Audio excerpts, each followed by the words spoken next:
Abonnez-vous à la chaîne pour voir les dernières vidéos.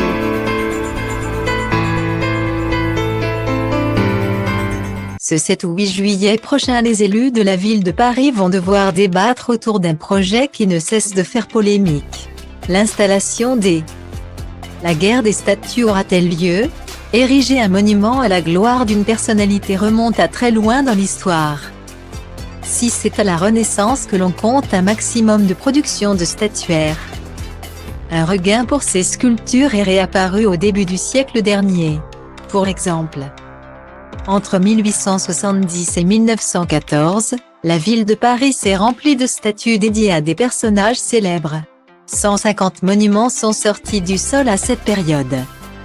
Pour glorifier les grands personnages de l'histoire de France, la mode de la statue n'est encore pas passée. Et semble même toujours vivace.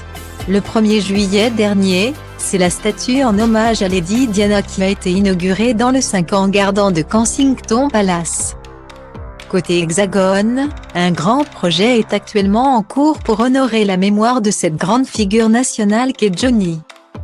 Confié dans les mains du célèbre plasticien Bertrand Lavier, le monument de 4 mètres de long et 6 de hauteur ne fait cependant pas l'unanimité.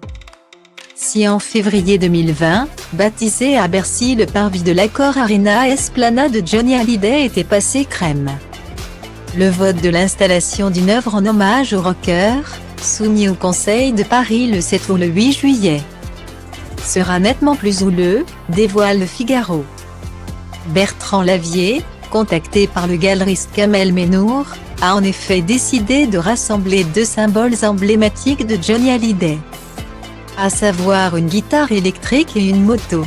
L'ensemble, de couleur bleue métallisée, fait près de 6 mètres de haut et sera installé dans les haies d'arbres devant l'Accor Arena en face du ministère des Finances, a dévoilé Le Figaro. Ce dossier sensible va donc être soumis au vote du Conseil de Paris. Anne Hidalgo, maire de la ville, avait déjà demandé l'avis consultatif du Conseil du 12e arrondissement fin juin. Différents représentants des partis politiques s'accordent pour dénoncer ce projet. Ni éco-responsable ni féministe, selon UELV Paris. Par ailleurs, le Conseil de Paris pointe également du doigt l'opacité autour des négociations entre Anne Hidalgo et Kamel Mennour. La pose de l'œuvre et son entretien seront à 100% à la charge des Parisiens mais aucun montant n'est indiqué. Insurge l'élu communiste Raphaël Primet, le 14 septembre prochain à Paris.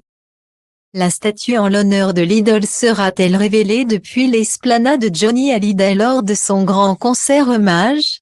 Les élus de Paris ont l'avenir de cette statue entre leurs mains.